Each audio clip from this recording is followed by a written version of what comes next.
অন্যদিকে আপনি আব্দুল্লাহ বিন উবাইয়ের দিকে তাকান, আমলনামায় নামাজের অভাব নাই, রোজার অভাব নাই, হজের অভাব নাই, দানের অভাব নাই, কিন্তু অভাব ছিল ইমানের। ইমানে ভেজাল থাকার কারণে, ইমানে ঘাটতি থাকার কারণে হাজার নামাজ রোজা হজ যাকাত নিয়েও আব্দুল্লাহ বিন উবাই জাহান্নামে গেল। তার মানে আমার ভাইয়েরা, আমলও আমাদের দরকার। তবে আল্লাহর হাবিব বলেছেন, আখলিস দীনাকা ইয়াকফিকাল আমালুল কলিল। তুমি তোমার দিনকে, ইমানকে খাঁটি করে নাও। আমল যদি অল্প হয়, অল্প আমল তোমার নাজাতের জন্য যথেষ্ট হয়ে যাবে, যদি তোমার ইমানটা খাঁটি থাকে। এখন বাংলাদেশের মানুষ সব চাইতে বড় ধরা খাবে ইমানের মধ্যে।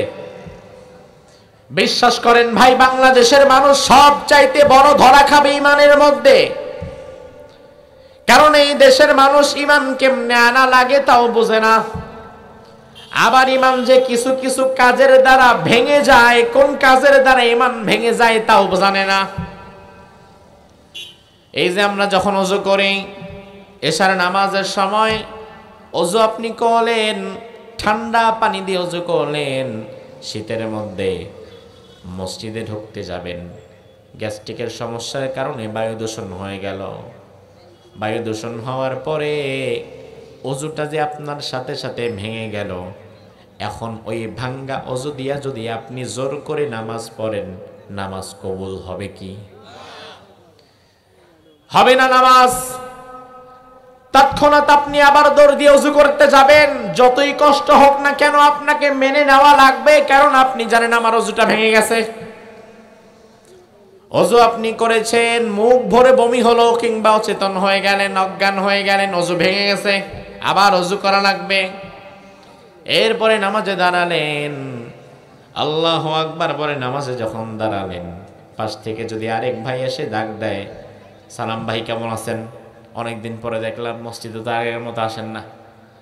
ওই লোকটা হয়তো পেছন থেকে আপনাকে দেখছে, আপনি যে নিয়ত বেঁধে দাঁড়ায় আছেন সে হয়তো এটা বুঝতে পারে নাই, এজন্য সে আপনারে ডাক দিয়ে একটা কথা বলে ফেলছে।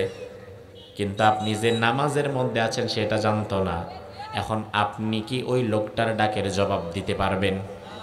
যদি দিয়া দেন তাইলে নামাজ কি আছে না গেছে? তার মানে আমার ভাইয়েরা, ওযু করার পরে কিছু কাজ আছে যেই কাজের দ্বারা ওযু ভেঙে যায়। নামাজ তাকবীরে তাহরিমা বাঁধার পরে এমন কিছু কাজ আছে যেই কাজের দ্বারা নামাজ ভেঙে যায়। রোজা রাখার পরে দুপুর বেলায় প্রচন্ড গরম, সামনে ঠান্ডা পানি রাখা, ঘরের মধ্যে কেউ নাই, আপনি কিন্তু খাবেন না, কারণ আপনি জানেন খাওয়ার সাথে সাথে আমার রোজা শেষ। এজন্য খাবেন না যত কষ্টই হোক। আর যদি একান্ত বাধ্য হয়ে শয়তানের ধোকায় পড়ে খেয়েই ফেলেন, তাইলে আপনি এইটা জেনেই খান যে আমার রোজা ভেঙে গেছে। তাইলে এই দেশের মানুষ রোজা ভাঙার কারণ জানে, নামাজ ভাঙার কারণটাও জানে, ওযু ভাঙার কারণটাও জানে। কিন্তু দুর্ভাগ্যজনক সত্য হচ্ছে, ওযু, নামাজ, রোজা, হজ, যাকাতের চাইতেও সব চাইতে গুরুত্বপূর্ণ যেই বিষয়ের নাম ঈমান, এই দেশের মানুষ ঈমান ভাঙার কারণগুলাই জানে না। এজন্য মনে করে যা খুশি তাই করব, যা খুশি তাই বলবো, ঈমান আমার ভাঙ্গে কেমনে? অথচ ভাই এমন কিছু চিন্তা আছে যেই চিন্তার দ্বারা ঈমান ভেঙে যায়। এমন কিছু কথা আছে যেই কথার দ্বারা ঈমান ভেঙে যায়। এমন কিছু কাজ আছে যেই কাজের দ্বারা ঈমান ভেঙে যায়। চিন্তার দ্বারা ভেঙে যেতে পারে, কথার দ্বারা ভেঙে যেতে পারে, কাজের দ্বারাও ভেঙে যেতে পারে। এখন আপনি যদি না জানেন আমার ঈমান কিভাবে ভাঙে, তাইলে ভাঙা ঈমান নিয়ে সারা জীবন আমল করবেন। কিয়ামতের ময়দানে আল্লাহর দরবারে যখন উঠে দেখবেন আমল নামায় কোনো আমলই নাই, তখন আপনি সব চাইতে বড় ধরা খাবেন। এই জন্য আমার ভাইরা, দুনিয়াতে ঈমান কি কি কারণে ভেঙে যায় সে বিষয়গুলো মুসলিম হিসাবে, মুমিন হিসাবে আমাদের জানার দরকার আছে না নাই? ঈমান ভাঙার বেশ কিছু কারণ আছে, সব তো বলা যাবে না, সংক্ষেপে দুই একটা আপনাদের বলে দেই। ঈমান ভাঙ্গার অন্যতম প্রধানতম কারণ হচ্ছে তিনটা। জোরে কোন কয়টা?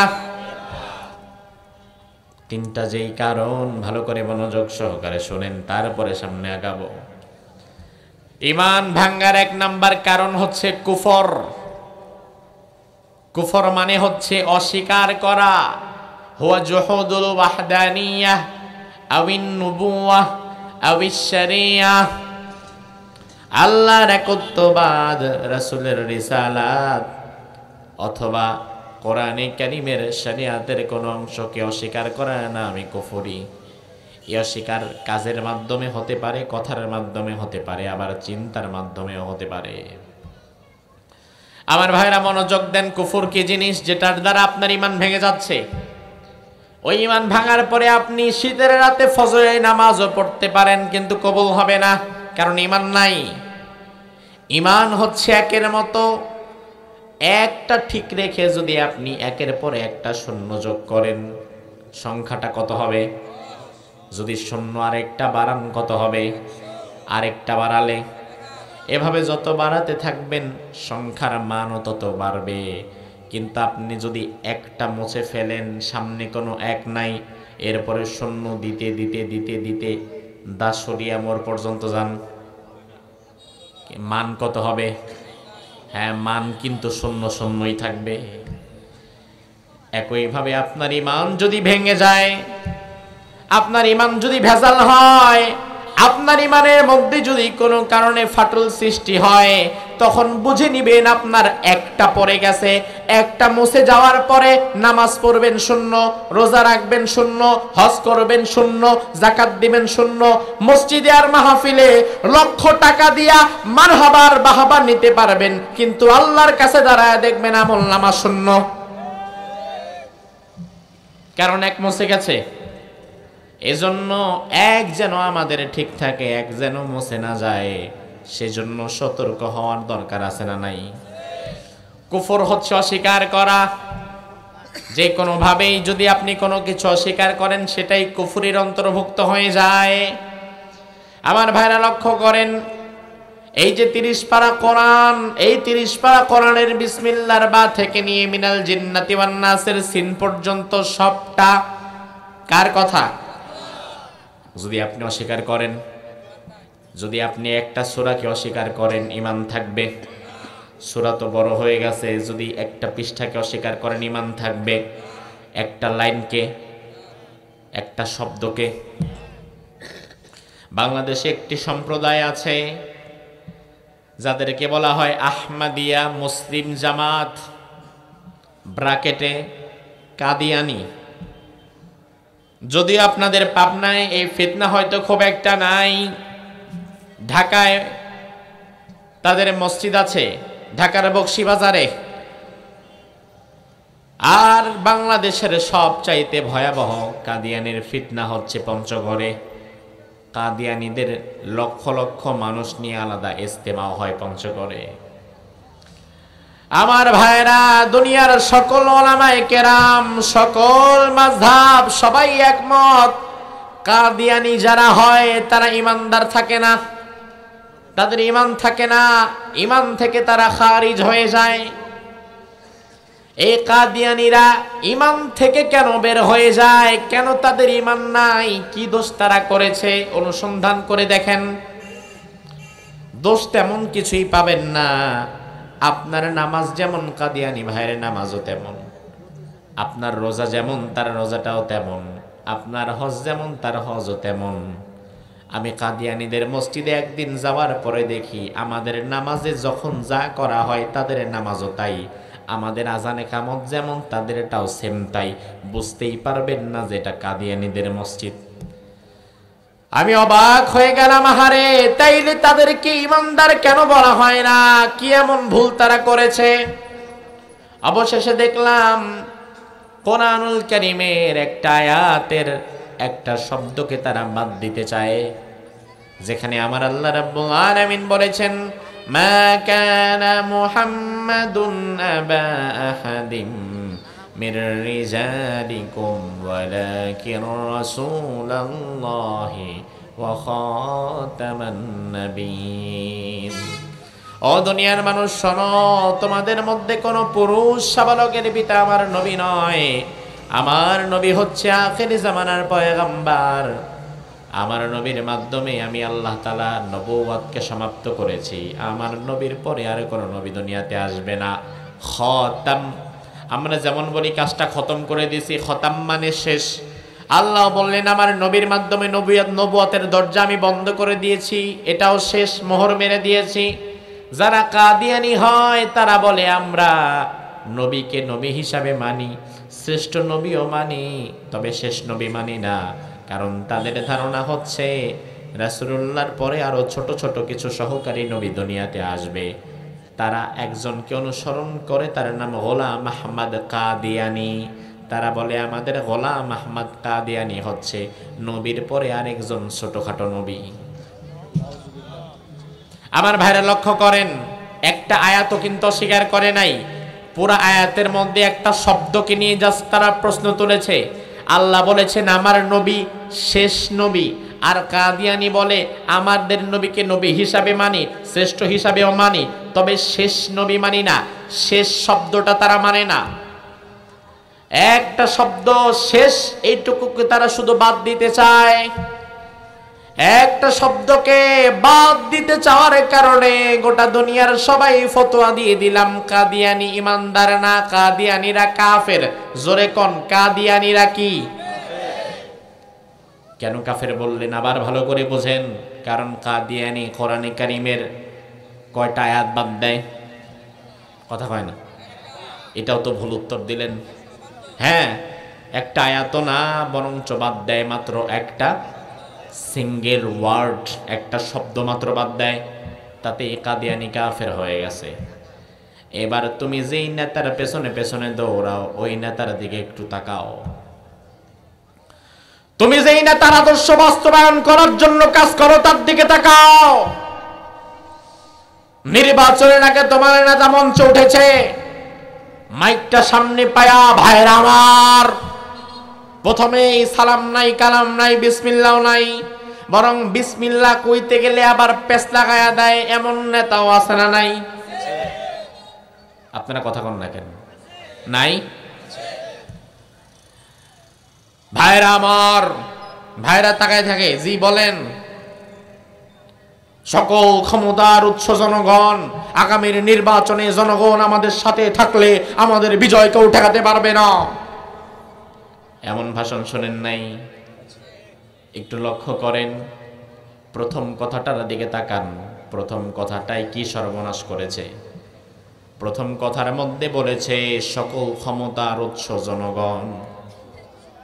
আপনি চিন্তা করবেন, বাবারে বাবা, ভালোই তো, ক্ষমতার উৎস তো আমরা, নেতা তো তাইলে আমাদের সাথেই আছে, আমাদেরকে ছাড়া নেতা চলবে না। ও ভাই আমার, এগুলা সস্তা কথা, মিথ্যা কথা, এগুলোতে কান দিবা না। কারণ সকল ক্ষমতার উৎস যদি সত্যি জনগণই হইতো, তাইলে জনগণ তো তোমারে চাইও নাই। জনগণ রাত্রে ঘুমায় আসছিল, তুমি পরের দিন আবার প্রধানমন্ত্রী হইলা কেমনে? তাইলে ক্ষমতার উৎস জনগণ কেমনে হইল? ক্ষমতার উৎস যদি জনগণ হইতো, তাইলে অবশ্যই জনগণ যা চাইতো তাই হইতো। তো জনগণের চা হইতে কিচ্ছু হইল না। সকল ক্ষমতার উৎস জনগণ, এই কথা বলা চূড়ান্ত রকমের একটা কুফরি। তার কারণ আমার আল্লাহ রাব্বুল আলামিন কোরআনুল কারীমের মধ্যে কি বলেছেন দেখেন। রব্বুল আলামিন বলেন, বান্দা তাবারাকাল্লাযী বিয়াদিহিল মুলকু ওয়া হুয়া আলা কুল্লি শাইইন কাদির। সুমহান সেই সত্তা যার হাতে সকল ক্ষমতা। পাবনাবাসী জবাব দেন, সুমহান যেই সত্তা যার হাতে সকল ক্ষমতা, ওই সকল ক্ষমতা কার হাতে? আবার আল্লাহ রাব্বুল আলামিন অন্য আয়াতে বললেন, বিয়াদিহিল খায়র, সব আমার হাতে। তাইলে আমার আল্লাহ কোরআনুল কারীমে বারবার বললেন, কয়েকবার বললেন, বান্দা সকল ক্ষমতার মালিক আমি আল্লাহ, সকল ক্ষমতার উৎস আমি আল্লাহ। এক আয়াতে নয়, একাধিক আয়াতে বারবার বারবার আল্লাহ আমাদের বললেন। আর তোমার নেতা মঞ্চে দাঁড়ায় বলে সকল ক্ষমতার উৎস জনগণ। কাদিয়ানি যদি কোরআনে কারিমের একটা শব্দকে বাদ দেওয়ার কারণে কাফের হয়ে যেতে হয়, তাইলে তোমার নেতা যে মঞ্চে দাঁড়ায়া কোরআনে কারিমের কয়েকটা আয়াতের বিপরীতমুখী কথা বলল, তোমার নেতা তো কাদিয়ানির চাইতেও বড় কাফের হয়ে গেল। তুমি তার পেছনে ঘোরো কিভাবে ভাই? আপনি বলবেন, হুজুর আমি যদিও দল সাপোর্ট করি আর নেতার সাথে ঘুরি, তবে আমি কিন্তু আসলে নেতার সব কথা মানি না। লাভ নাই। তার কারণ আমার আল্লাহ কোরআনের মধ্যে বললেন, ইয়াউমা নাদউ কুল্লা উনাসিম বিইমামিহিম। দুনিয়ার প্রত্যেকটা মানুষকে কিয়ামতের ময়দানে তার নেতা সহকারে আল্লাহ দাঁড় করাবে। এজন্য আপনি দেখবেন যেই দলের নেতার চরিত্র যেমন, ওই দলের কর্মীদের চরিত্র হুবহু ওই রকম না হইলেও কাছাকাছি। কথা কয় না? যেই দলের নেতা নামাজি, কর্মীরাও নামাজি। যেই দলের নেতা কোরআন পড়ে, কর্মীরাও কোরআন পড়ে। যেই দলের নেতা আল্লাহর পথে ব্যয় করে, কর্মীরাও আল্লাহর পথে ব্যয় করার শিক্ষা পায়। যেই দলের নেতা আল্লাহর কোরআনকে বাস্তবায়নের জন্য ফাঁসির মঞ্চে চলে যেতে পারে, ওই দলের হাজার লক্ষ কোটি কর্মী আল্লাহর কোরআনের জন্য জীবন দিতেও পিছুপা হয় না। আর যেই দলের নেতা রাত্রেবেলা বোতল খায়া ঘুমায়, ওই দলের কর্মী বোতল খাওয়ার পয়সা না পাইলেও সস্তা গাঞ্জা খায়া ঘুমায়। নেতার মতো এত পয়সা এখনো হয়ে ওঠে নাই, কিন্তু কাছাকাছি আছি। আল্লাহ এমনি বলেন নাই, বান্দা কুল্লা উনাসিম বিইমামিহিম, নেতার সাথে সাথে তার কর্মীদের ডাকবো। আমার ভাইরা, হিসাবটা বড় জটিল। ইমান ভাঙ্গার 1 নাম্বার কারণ সংক্ষেপে বললাম কুফর। 3টা কারণ বলবো, একটা বলে ফেললাম। ইমান ভাঙ্গার একটা কারণ কুফর, অস্বীকার করা। আল্লাহর কোরআনের এক পারা অস্বীকার করা, যা এক আয়াত অস্বীকার করা তা, একটা অক্ষর একটা শব্দ স্বীকার করাও তা। 2 নাম্বার ইমান ভাঙ্গার কারণ হচ্ছে শিরিক। জোরে কোন, ইমান ভাঙ্গার 2 নাম্বার কারণ কি? শিরিক মানে আল্লাহর সাথে অন্য কাউকে শরীক করা, অংশীদার স্থাপন করা। শুধুমাত্র ইবাদত করতে হবে এক আল্লাহর, গোলামি করতে হবে এক আল্লাহর, দাসত্ব করতে হবে এক আল্লাহর। কিন্তু আমরা দেখি বাংলাদেশের প্রেক্ষাপট এমন হয়ে গিয়েছে, একদল ক্ষমতাকে আঁকড়ে ধরার জন্য গোলামি করেছে পাশের দেশ ভারতের, আরেক দল ক্ষমতায় যাওয়ার জন্য আবার গোলামি শুরু করেছিল আমেরিকার। আল্লাহর গোলামি বাদ দিয়া ভিন্ন ভিন্ন মানুষ বা ভিন্ন ভিন্ন পরাশক্তির কাছে তারা বিক্রি হয়ে যায়। এমন লোক আছে না নাই? ও ভাই, খুব সাবধান থাকতে হবে আপনাকে। শিরিক করা যাবে না কোনো কথার দ্বারা, কোনো কাজের দ্বারা। অথচ বাংলাদেশে এখন আমরা দেখি মুশরিক যারা, উঠতে বসতে যারা শিরিক করে, তাদের কদর আদর বেড়ে যায়।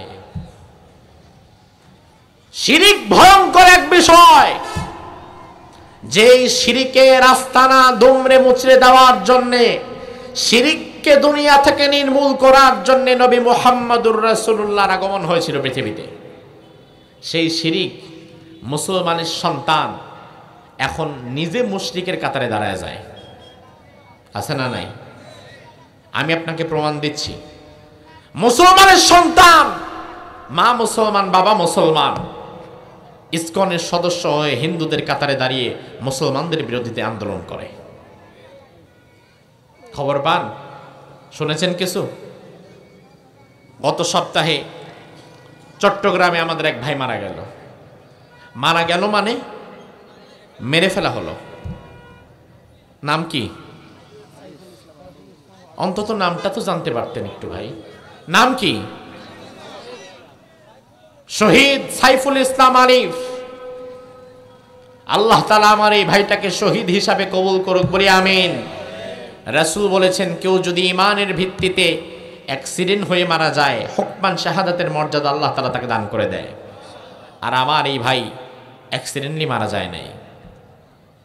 আমরা কোরবানির সময় যেভাবে গরুকে জবাই করি, মাটিতে ফেলে ঠেসে ধরে জবাই করি, উগ্রপন্থী হিন্দুরা ইসকনের কিছু সন্ত্রাসীরা আমার ভাই সাইফুল ইসলাম আলিফকে পায়ের নিচে পিষে ধরে জবাই করে দ্বিখণ্ডিত করেছে।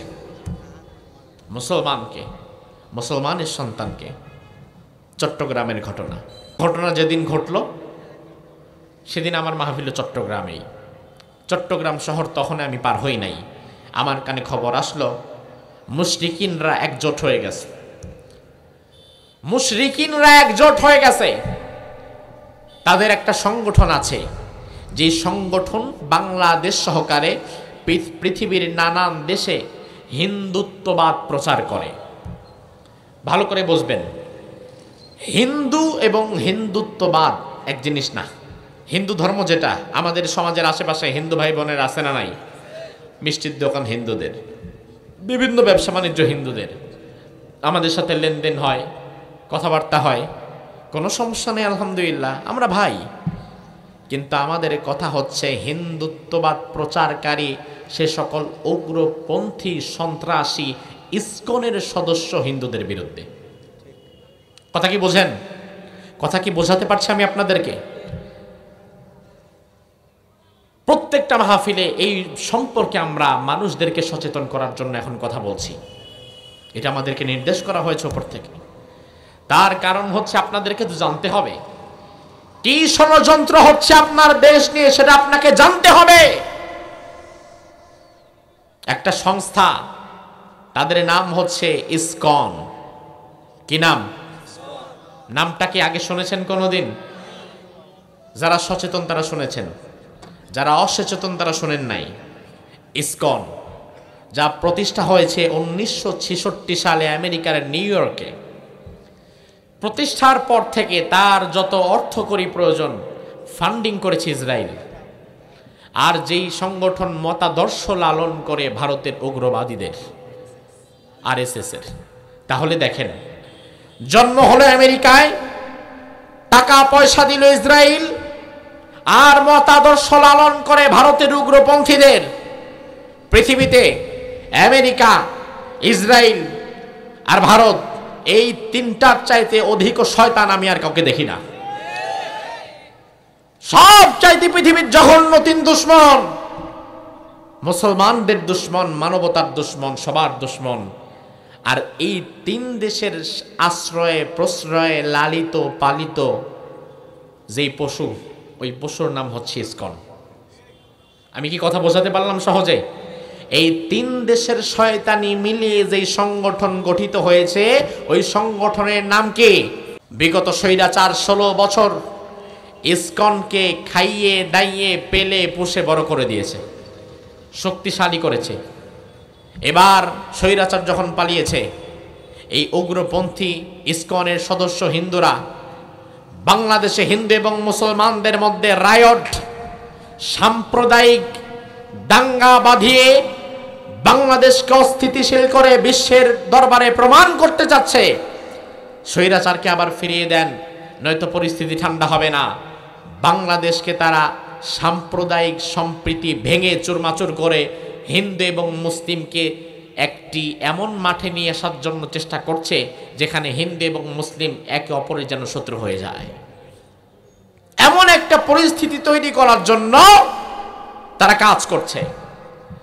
এই ইসকনের একজন নেতা চিন্ময় কৃষ্ণ দাস, তাকে গ্রেফতার করা হলো আগের দিন শাহজালাল এয়ারপোর্ট থেকে। প্রশাসন তাকে গ্রেফতার করলো। গ্রেফতারের ভিত্তি হচ্ছে শিশু বলাৎকার। কত জঘন্য কাজ! ইসকনের নেতা এই আকামগুলো সে করছে, শিশু বলাৎকার। এরপরে ধর্মীয় অনুভূতিতে আঘাত, উস্কানি মামলা, রাষ্ট্রদ্রোহী মামলা, এ সকল অভিযোগের ভিত্তিতে প্রশাসন চিন্ময় কৃষ্ণ দাসকে গ্রেফতার করে এয়ারপোর্ট থেকে। চট্টগ্রাম আদালতে তোলা হয় পরের দিন। আর ওই দিনই আমি চট্টগ্রাম ঢুকি। আমার মাহফিল চট্টগ্রাম শহর থেকে আরো 100 কিলো ভেতরে, চকরিয়ার পরে, কক্সবাজারের আগে। দুপুরবেলায় খবর আসলো যে চিন্ময় কৃষ্ণ দাসকে কোর্টে তোলা হচ্ছে চট্টগ্রামে। প্রচুর পরিমাণ সনাতনী হিন্দু যারা আছে, হিন্দুয়ানি কাপড় টাপড় পরে, মাথায় লাল কাপড় টাপড় বেঁধে জয় শ্রীরাম স্লোগান দিয়ে হাজার হাজার মানুষ গোটা আদালত চত্বর ঘেরাও করে ফেলেছে। চিন্ময় কৃষ্ণ দাসকে তারা ছাড়িয়ে নিয়ে যাবে প্রশাসনের কাছ থেকে। স্থানীয় সাংবাদিক যারা স্থানীয় সংবাদ প্রতিনিধি কিন্তু সবাইরে চেনে, মুখগুলো চেনে। স্থানীয় সংবাদ প্রতিনিধিরা তারা খবর ছাপিয়ে দিল চিন্ময় কৃষ্ণ দাসের মুক্তির জন্য হিন্দুদের কাতারে আন্দোলন করছে। এখানে মূলত 100 জন হিন্দুর মধ্যে 30 জন হিন্দু না, যদি হিন্দু থাকে 25 জন, বাকি 75 জন হচ্ছে বিগত স্বৈরাচারের রেখে যাওয়া কিছু এতিম সন্তান, যারা আল্লাহর বিরুদ্ধে গিয়ে, দেশের বিরুদ্ধে গিয়ে, ইমানের বিরুদ্ধে গিয়ে হিন্দুদের আকৃতি ধারণ করে ইসকনের সাথে দাঁড়িয়ে আন্দোলন করেছে। অবাক হয়ে গেলাম, আমার দেশের মুসলিম সন্তানের অধঃপতন এতটা। রাজনৈতিক মতাদর্শের ভিন্নতা থাকার কারণে আজ হিন্দুর সাথে তুমি হাত মিলাচ্ছ, হিন্দুর কাতারে দাঁড়িয়ে আল্লাহর বিরুদ্ধে গিয়ে তুমি শিরিক করছো, তুমি আল্লাহু আকবারের ধ্বনি ভুলে গিয়ে জয় শ্রীরাম স্লোগান দিচ্ছ তোমার মুখে, তুমি রাজনীতির কাছে তোমার ইমান বিক্রি করে দিয়েছ। চট্টগ্রামে সেদিন আমি বলে এসেছি, যে সকল যুবক আল্লাহকে ভুলে গিয়ে, আল্লাহু আকবারের ধ্বনি ভুলে গিয়ে কালিমা ছেড়ে দিয়ে জয় শ্রীরাম স্লোগান মুখে নিয়েছিস, এখনো সময় আছে, আল্লাহর দরবারে তওবা করে ফিরে আয়, নয়তো তোদের মৃত্যু হবে তাদের সাথে। এরপরে সবাই মিলে একজোটলা হলো, চিন্ময় কিশোর দাসকে ছাড়াতে পারল না, প্রশাসন তাকে আদালত চত্বরের ভেতরে নিয়ে গেল। এবার হিন্দুদের টার্গেট হচ্ছে মুসলমানদের উপরে, মারতে হবে। পাশেই একটা মসজিদ, মসজিদে ঢিল ছুঁড়ে কাজগুলা ভেঙে ফেললো। এই যে যেমন থাই গ্লাস, ঢিল ছুঁড়ে টুড়ে প্রত্যেকটা কাজ ভেঙে ফেললো। আমি বললাম যে দেখো ভাইয়েরা, আমরা আসলে মুসলমান যারা বাংলাদেশের, আমাদের চাইতে বেশি ধৈর্যশীল আসলে কেউ নাই। যেই পরিমাণ ধৈর্যের পরীক্ষা আমরা দেই, 5ই আগস্টের পরে হঠাৎ পরিবেশ পরিস্থিতি একটু খারাপ হয়ে যায়, ডাকাতি চুরি ছেঁচড়ামি বেড়ে যায় রাস্তাঘাটে, এবং হিন্দুদের মন্দির আক্রমণ হওয়ার একটা পসিবিলিটি থাকে। তখন ঢাকার সাভারে আপনারা দেখেছেন, ঢাকার সাভারে আমি আমার নেতৃত্বে 100 জন আলিমকে একত্রিত করি, 100 জন মসজিদের ইমাম, মাদ্রাসার মুহতামিম, কিতাব বিভাগের বড় বড় ছাত্র, তাদেরকে নিয়ে আমি আমার নিকটস্থ 10টা মন্দির পাহারা দিয়েছি 24 ঘন্টা দিনে এবং রাতে, যেন কোনো কুচক্রী মহল মন্দিরের মূর্তি ভেঙে আবার আমাদের ঘাড়ে দোষ না চাপিয়ে দিতে পারে। মুসলমানদের সম্প্রীতি এতটা জানে, যে দেশের মুসলমান তোমার মন্দির পাহারা দিল, তোমরা সেই দেশে বসে আমাদের মসজিদে আক্রমণ করলা, তাহলে বুঝো কি পরিমাণ ধৈর্য সহ্য আমরা নিয়ে থাকি। বাংলাদেশের 92% মুসলমান, মাত্র 5% হিন্দু।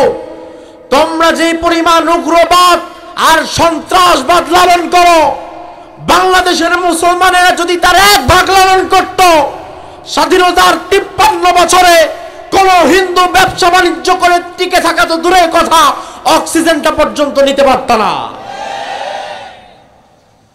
আমাদের চাইতে বেশি ধৈর্যশীল আর কে আছে? এরপরে তারা টার্গেট করে প্রথমে মসজিদগুলো ভাঙলো, কাজটা সব ভেঙে ফেললো।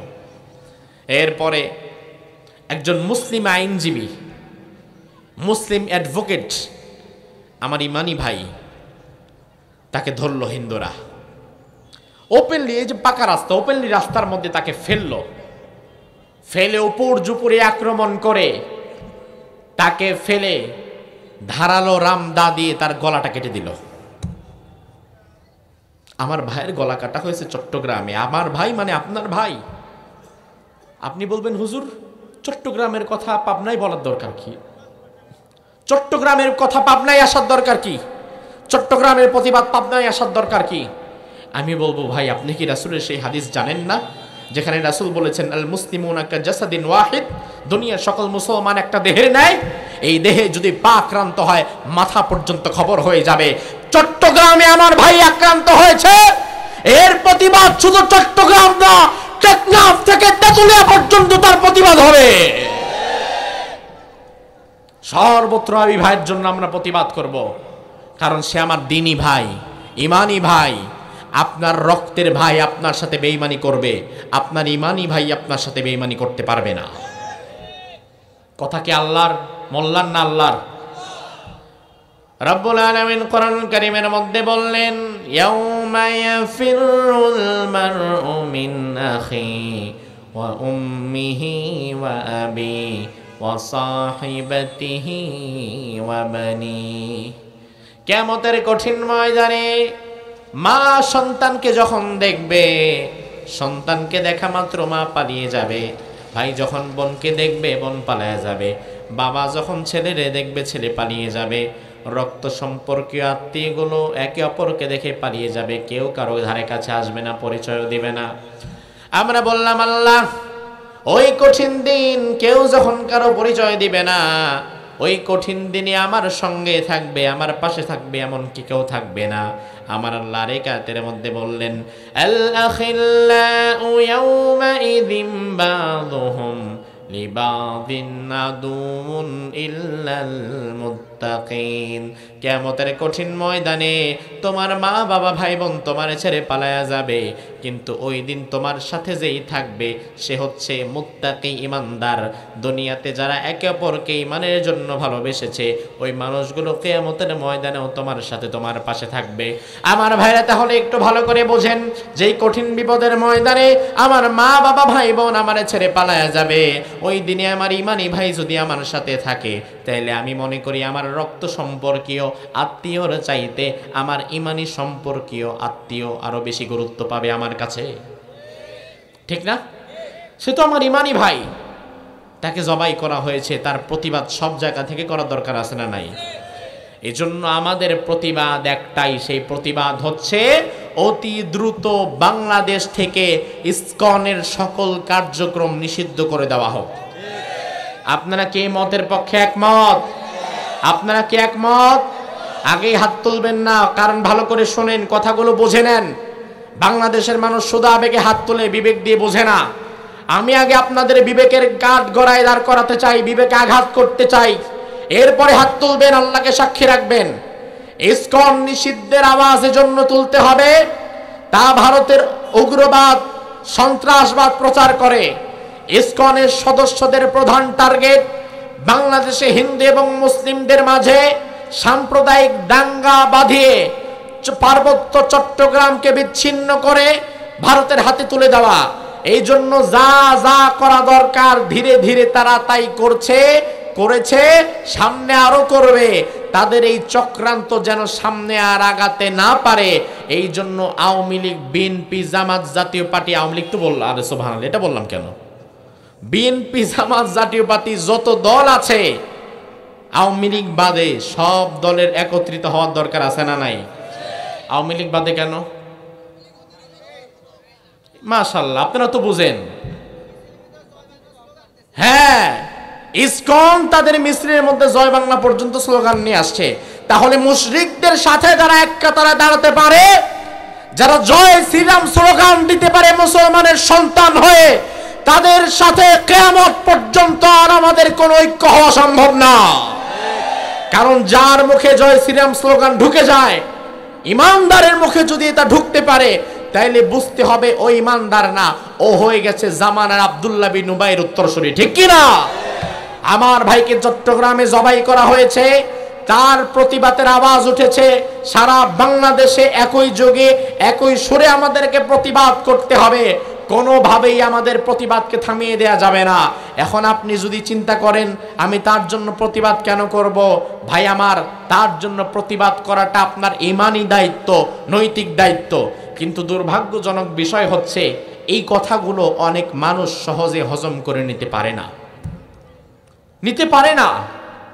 গতকাল আমার মাহফিল ছিল, দেখছেন না আপনি ভাই? গতকাল আমার মাহফিল ছিল ঢাকার পাশে, মানিকগঞ্জ একটা জেলা। এই কথাগুলোই আমি বললাম আমার ভাইকে চট্টগ্রামে জবাই করা হয়েছে, ইসকনের উগ্রপন্থী হিন্দুরা জবাই করেছে। আমরা সব জায়গা থেকে তার প্রতিবাদ করব।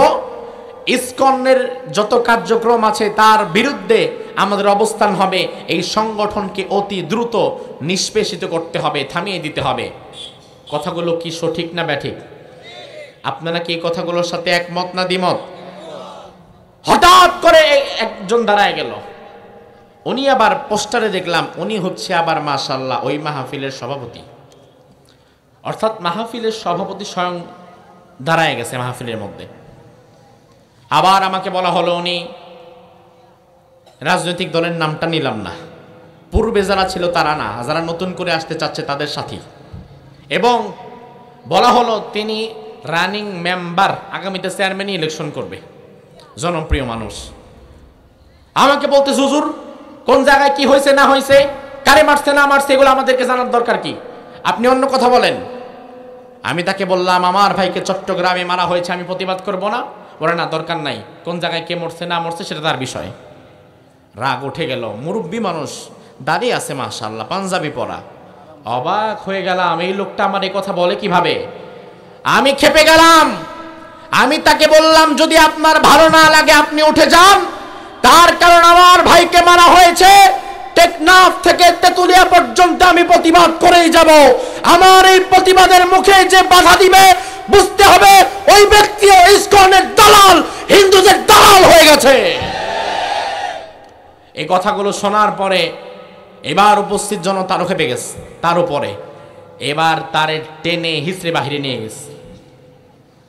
আজকে আমাকে ফোন দিয়ে বলা হলো, হুজুর আপনি যা সর্বনাশ করছেন তার। আমি বললাম, কেন? বলে, গোটা এলাকা এখন তার বিরুদ্ধে চলে গেছে। মাদ্রাসার সভাপতি ছিল, মাদ্রাসার উদ্যোগী মাহফিল, বলে মাদ্রাসার সভাপতির পদ থেকে তারে বের করে দেওয়া হয়েছে। ওই রাত্রে, গতকাল রাত্রে ঘটনা, মাদ্রাসার সভাপতির পদ থেকে বের করে দেওয়া হয়েছে। স্থানীয় রাজনৈতিক নেতৃবৃন্দরা পরামর্শ করেছে, এরে রাখলে তো আগামী নির্বাচনে সুবহানাল্লাহ পুরা জামানত শুদ্ধ হারাইতে হবে। তারাও তাকে বহিষ্কার করে বের করে দিছে। হইতে চাইছিল চেয়ারম্যান, এখন আমও নাই, সালাও নাই, সাথে রশিদের দিয়ে বানবে রশিদাও নাই, সব চলে গেছে। এটা আপনাদের বলার কারণ হচ্ছে না, আমার প্রিয় পাবনাবাসী, পূর্বের 16 বছর বাংলাদেশের বিভিন্ন জায়গায় কোরআনের মাহফিলে বাধা এসেছে, বাধা দেয়া হয়েছে, বক্তার সামনে থেকে মাইক কেড়ে নেওয়া হয়েছে, স্টেজ থেকে নামিয়ে দেওয়া হয়েছে।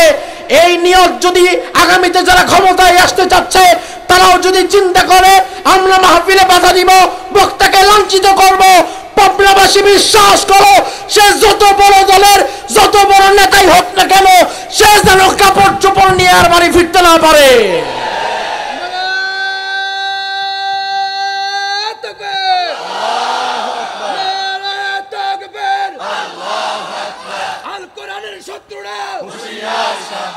আমরা সবাই রাসূল সেনা, বিপ্লব বিপ্লব, ইসলাম ছাড়া অন্য কিছু। নারায়ে তাকবীর। সাহস কত বড় চিন্তা করা যায়, সাহস কত বড়, এখনো ক্ষমতায় যায় নাই, তাতেই এই অবস্থা। আর এরা যদি একবার যায় কি করবে সেটা আল্লাহ ভালো জানে। কোরআনের মাহফিলে এসে বাধা তুমি দাও কিভাবে? কারণ কোরআনের মাহফিলে বাধা যেই দিবে, আমরা অন্য কোনো দিকে তাকাবো না। তার কোনো রাজনৈতিক পরিচয় নাই, কোনো দলীয় পরিচয় নাই, তার একটাই পরিচয়, সে এখন কোরআনের দুশমন। এই পরিচয় তাকে পরিচিত করেন, সে কোরআনের দুশমন। অন্য কোনো পরিচয় তার দিকে তাকাবেন না। সে কোন দল করে করুক, সে কত টাকার মালিক হোক হোক, দরকার নাই। কোরআনের দুশমনের টাকা দিয়ে আমার মসজিদ চলার দরকার আছে? কোরআনের দুশমনকে বসায়া হাতে পায়ে ধরে আমার মাহফিল করার দরকার আছে?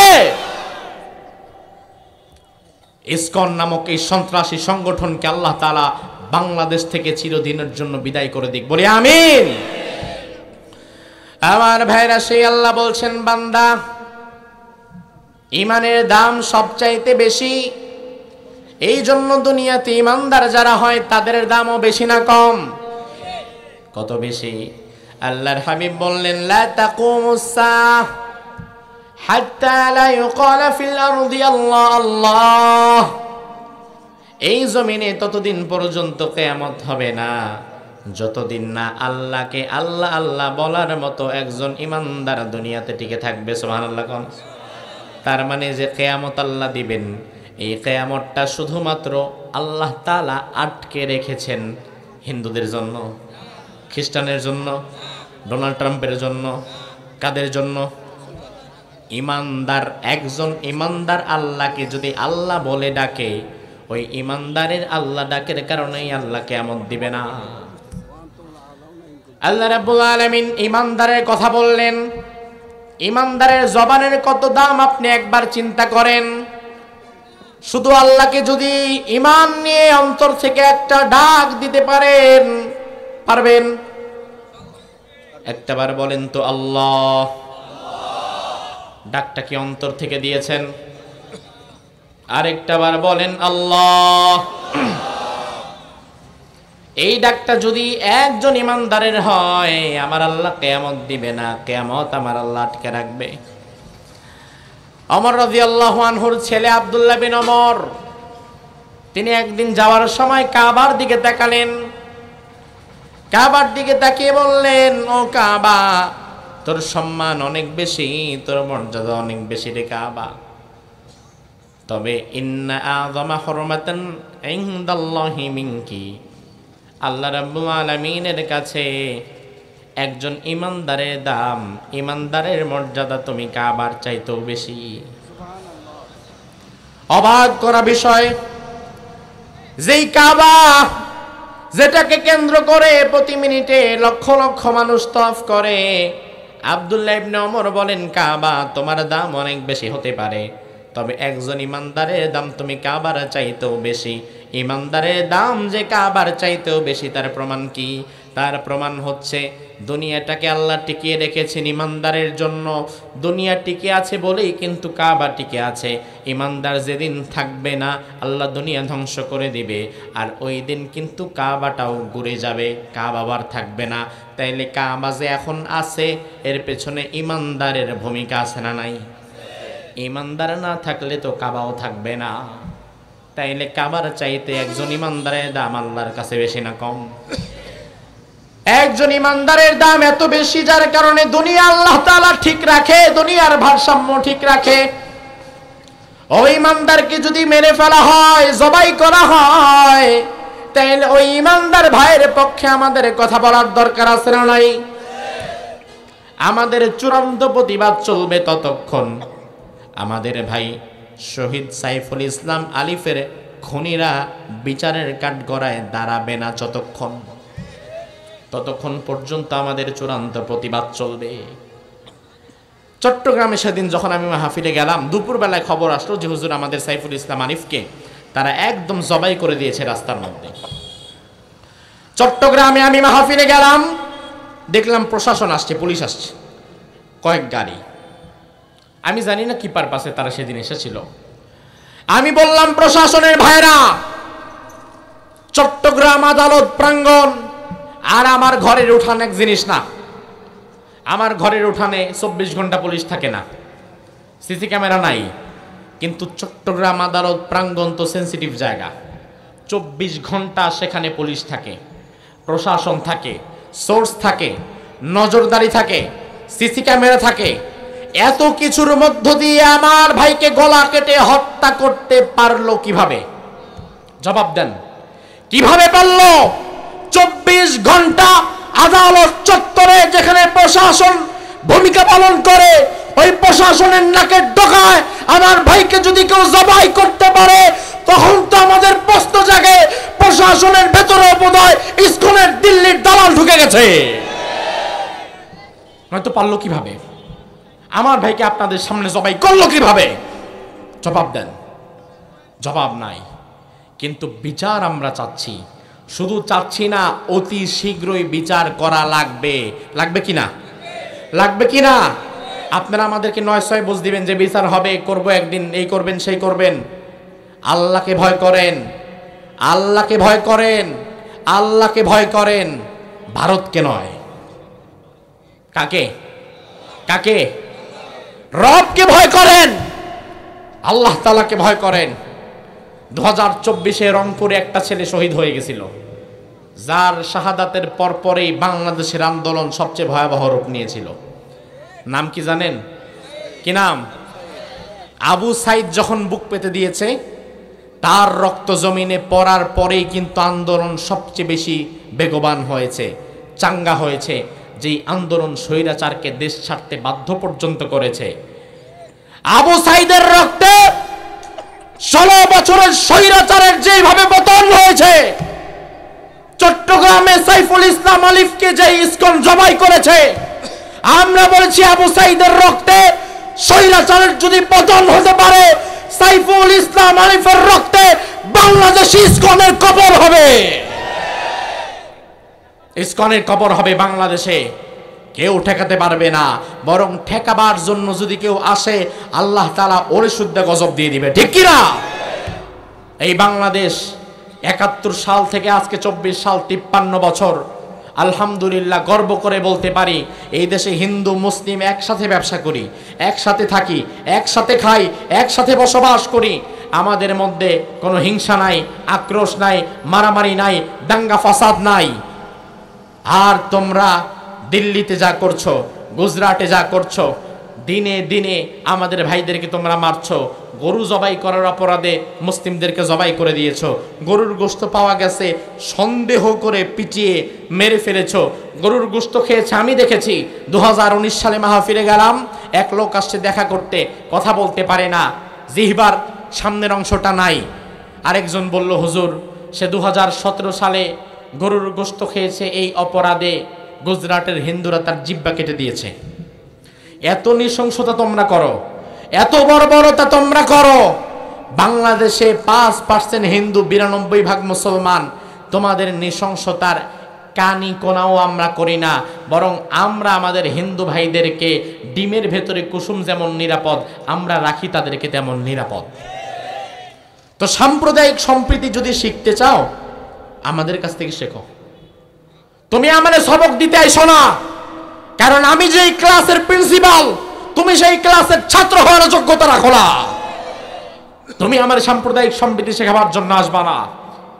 সাম্প্রদায়িক সম্প্রীতি শিখতে চাও, হিন্দু মুসলমান একত্রে বসবাস করে, মারামারি ছাড়া 50 বছর পার হয়ে গেছে।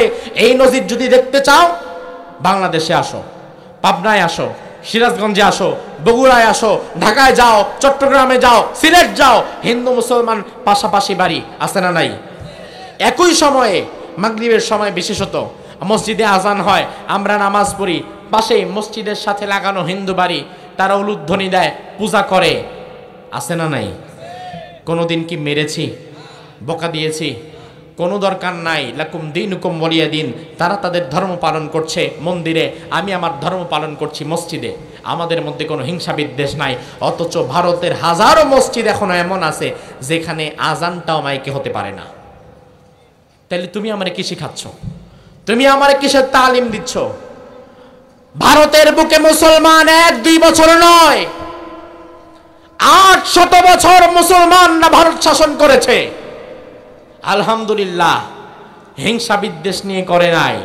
মুসলমানেরা যদি 800 বছরে চাইতো হিন্দুদেরকে জোর করে মুসলমান বানাতে, তাইলে ভারতে 1% হিন্দু খুঁজে পাওয়া যেত না, সবাই মুসলমান হয়ে যেত। কিন্তু ওই ভারতে হিন্দু বেশি না মুসলমান বেশি? আপনারাই জবাব দেন, হিন্দু বেশি না মুসলমান বেশি? 150 কোটি মানুষের মাত্র 30 কোটি মুসলমান, বাকি 120 কোটি হিন্দু। অথচ ওই দেশটা শাসন করেছে মুসলমান 800 বছর। তাইলে আপনি বোঝেন, 800 বছর মুসলমান শাসন করার পরেও হিন্দু মুসলমান কখনো কাউকে জোর করে মুসলিম বানায় নাই, হিন্দুদের উপর অত্যাচার করে নাই, বরং ইনসাফের রাজ্য কায়েম করেছে। সুবহানাল্লাহ। আপনি সম্রাট জাহাঙ্গীরের ইতিহাস পড়বেন, জাহাঙ্গীরিয়ার মধ্যে লেখা হয়েছে, সম্রাট জাহাঙ্গীর যখন দিল্লির সম্রাট, তিনি তার সাম্রাজ্যে বসে আছেন।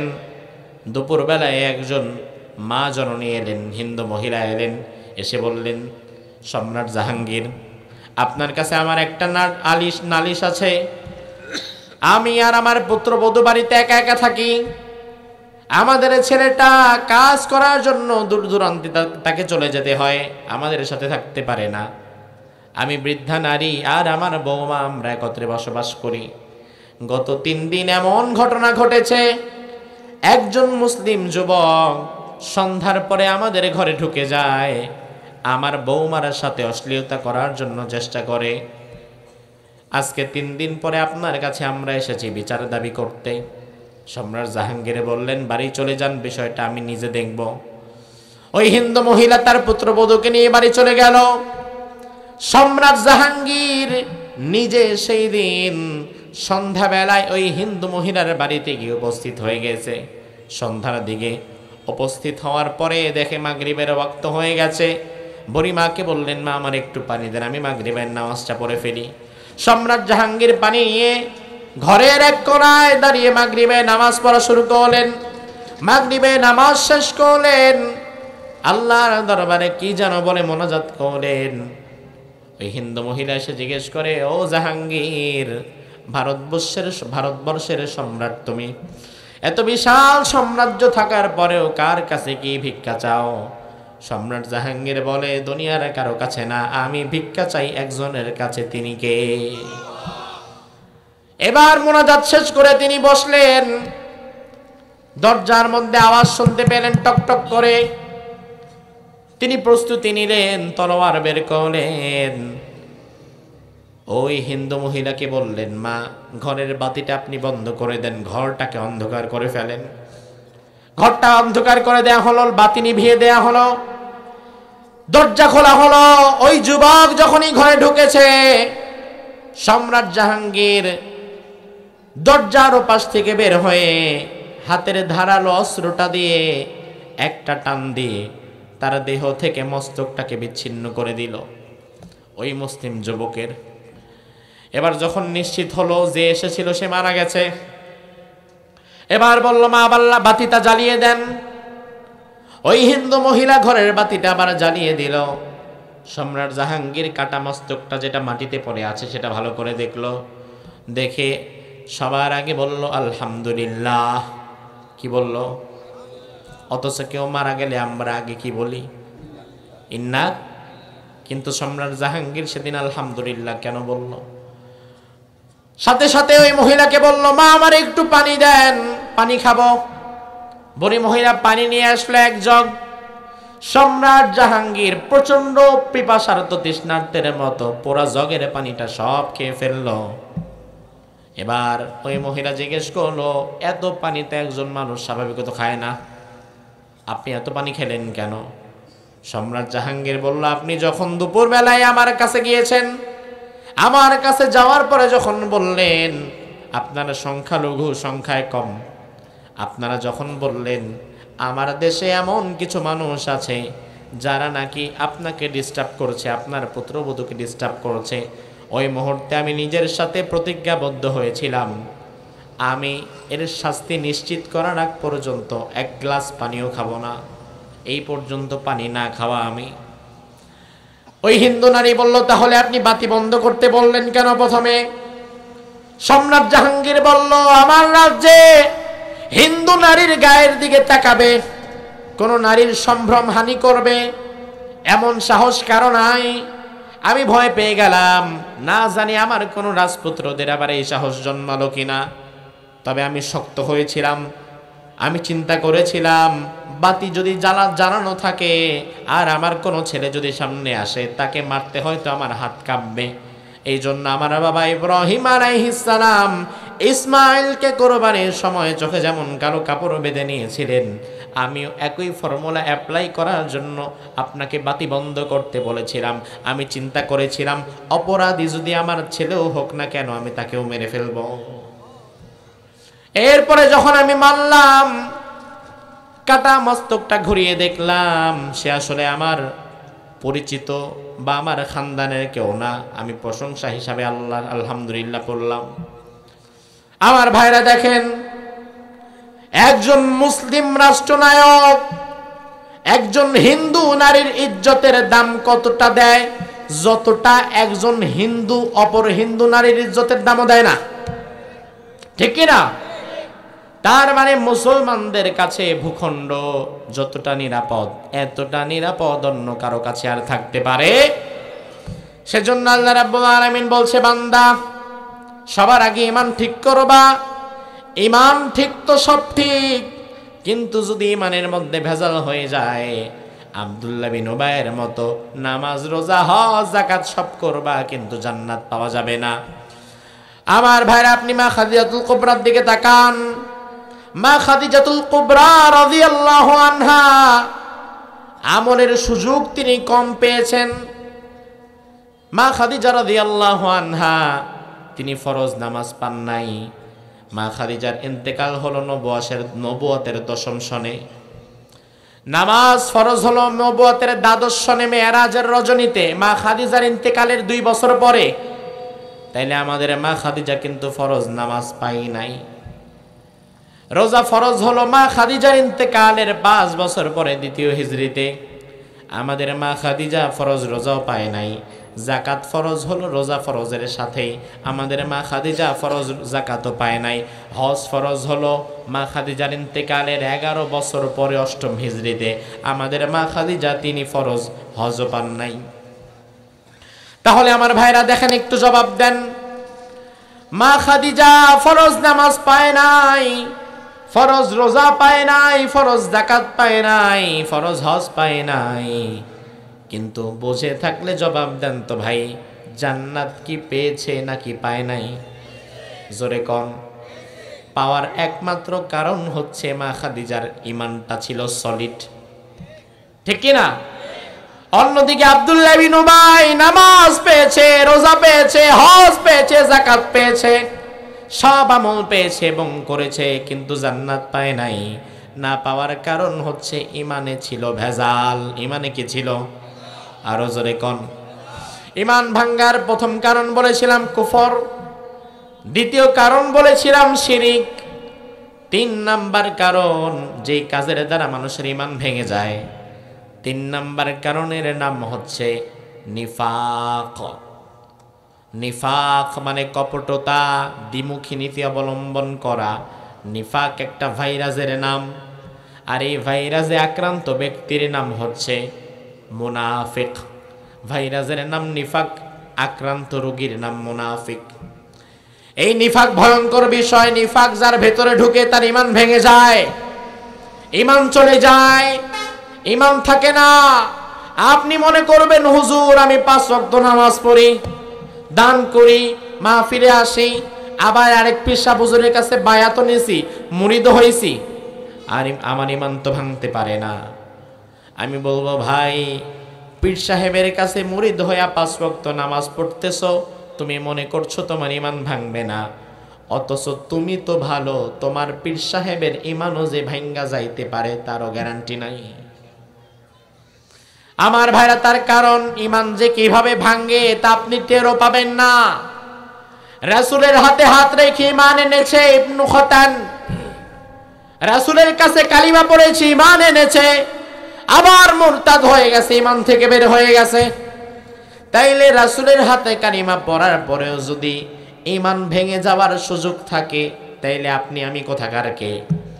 এই যে আমি কথা বলছি, আমি নিজেও যে ইন্তেকালের আগ মুহূর্ত পর্যন্ত ঈমানের উপরে অবিচল থাকতে পারবো, এই গ্যারান্টি আমার নিজেরও নাই। আমার ভাইরা, ঈমান এমন এক জিনিস, যদি যত্ন করতে না পারেন ভেঙে যাবে, চলে যাবে। অযত্ন অবহেলায় ঈমান থাকে না।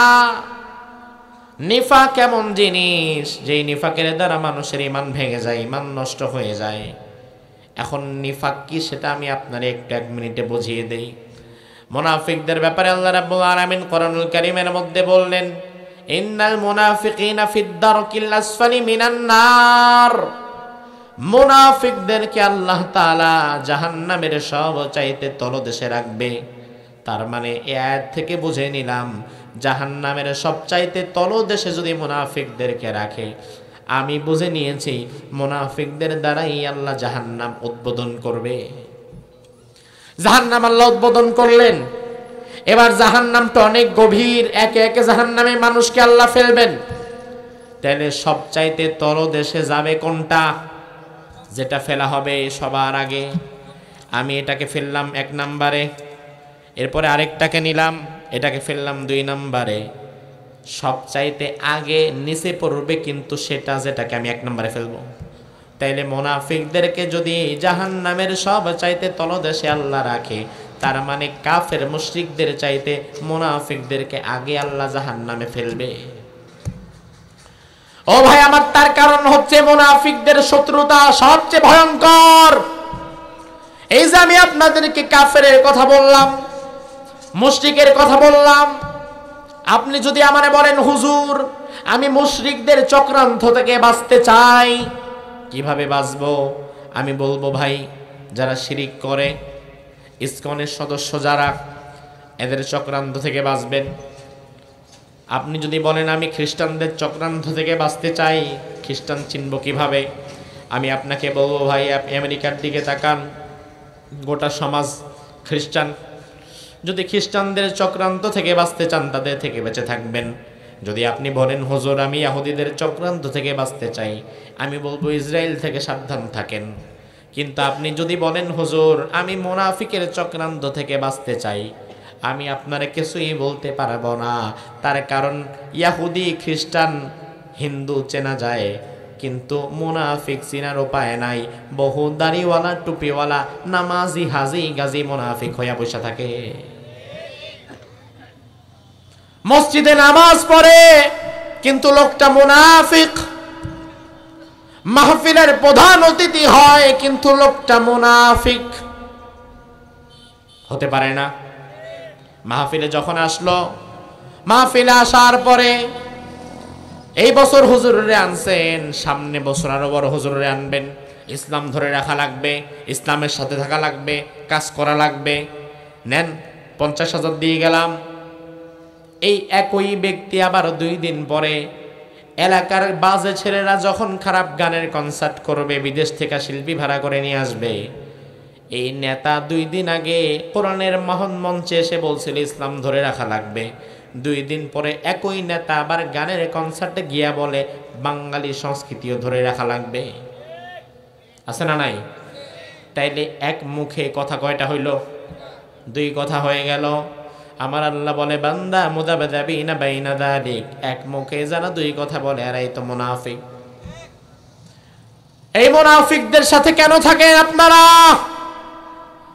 এখন রাজনৈতিক দলের নেতা যারা, তারা শুনলে বলবে হুজুর আপনি কি বুঝেন, আমাদের ভোট তো সবখানে আছে, আমাদের তো যাওয়া লাগে। আমরা বলবো নেতা সাহেব আল্লাহরে ভয় করেন। আপনি যদি কোরআনের মাহফিলের সভাপতি হওয়ার জন্য আল্লাহ আপনাকে মনোনীত করে, আপনি তওবা করেন। আপনি চিন্তা করেন আমি আর জীবনে কোনোদিন কোরআনের মঞ্চ ছাড়া কোনো বাজে গানের মঞ্চে আমি যাব না। এলাকার নেতা, এলাকার ছেলেরা যখন আপনাকে এসে বলবে টাকা দেন, কিসের জন্য দেব? তারা বলবে গানের কনসার্ট করব, শিল্পী ভাড়া করে আনবো। আপনি বলবেন না, হবে না। আমি কয়েকদিন আগে পাশের এলাকায় মাহফিলের মঞ্চে সভাপতি হয়েছি, আমি নিয়ত করেছি আমি আর যাব না গানের কনসার্টে, তোমাদেরকে টাকা দিতে পারবো না। বরং তোমরা যদি মাহফিল করতে চাও তাহলে আমি সহযোগিতা করতে পারি। তোমরা যদি কেরাত সম্মেলন করতে চাও, ইসলামী সঙ্গীতের আয়োজন করতে চাও, তাহলেও সহযোগিতা করতে পারি। আপনি নেতা যদি ঠিক থাকেন, আপনার কর্মীরা ঠিক হতে বাধ্য, ঠিক না? তারা পরবর্তীতে খারাপ গানের কনসার্ট করার জন্য আর মানুষ খুঁজে পাবে না। কিন্তু আপনি যখন 2 দিকে চলে যান, তখনই তো তারা 2 দিকেই লোক পায়। আমার ভাইরা, এই নিফাক বড় ভয়ঙ্কর বিষয়, যে নিফাকের দ্বারা ঈমান ভেঙে যায়। মুনাফিক ব্যক্তিকে, মুনাফিকের ব্যাপারে রাসূল বললেন মুনাফিক ব্যক্তি হচ্ছে সে যে সত্যকে সত্য, মিথ্যাকে মিথ্যা বলতে পারে না, যে সাদাকে সাদা, কালোকে কালো বলতে পারে না, যে অন্যায়ের প্রতিবাদ করতে পারে না, ওই লোকটা মুনাফিক। আল্লাহর হাবিব বললেন মান রাআ মিনকুম মুনকারান ফালইয়ুগাইয়িরহু বিয়াদিহি ফাইন লাম ইস্তাতি' ফাবিলিসানিহি ফাইন লাম ইস্তাতি' ফাবিকলবিহি ওয়া যালিকা যাফুল ঈমান। তোমাদের মাঝে কারো সামনে যখন কোনো অন্যায় হবে, এই অন্যায় যখন তোমরা কেউ দেখবা, সবার আগে তোমরা হাত দিয়ে বাধা দিবা। বলেছেন মুহাম্মদ সাল্লাল্লাহু, বুঝেন ভালো করে সর্বশেষ হাদিস, আলোচনার সর্বশেষ হাদিসটা বলে গেলাম। আল্লাহর হাবিব বলেছেন অন্যায় যখন দেখবা সবার আগে হাত দিয়ে বাধা দিবা। আমাদের নীরবতা, আমাদের প্রতিবাদ না করা, আমাদের চুপ করে থাকাই কিন্তু অন্য কাউকে স্বৈরাচার বানিয়ে দেয়। ফেরাউনের জীবনী আমি পড়েছিলাম কয়েকবার। ফেরাউনকে একবার জিজ্ঞেস করা হলো, ফেরাউন কোন জিনিস তোমার এত বড় স্বৈরাচার বানিয়েছে? কেন তুমি স্বৈরাচার হয়েছ? কিসে তোমার স্বৈরাচার বানিয়েছে? ফেরাউন জবাব দিয়েছিল, আমাকে স্বৈরাচার বানিয়েছে বনি ইসরাঈলের নীরবতা। আমি ফেরাউন প্রথমে স্বৈরাচার হই নাই, নিজেকে খোদা দাবি করি নাই। প্রথম ক্ষমতায় গিয়েছি, বনি ইসরায়েলের একজনকে মেরেছি, বাকিরা প্রতিবাদ করে নাই। দুইজনকে মেরেছি, বাকিরা প্রতিবাদ করে নাই। তিনজন চারজনকে মেরেছি, বাকিরা প্রতিবাদ করে নাই।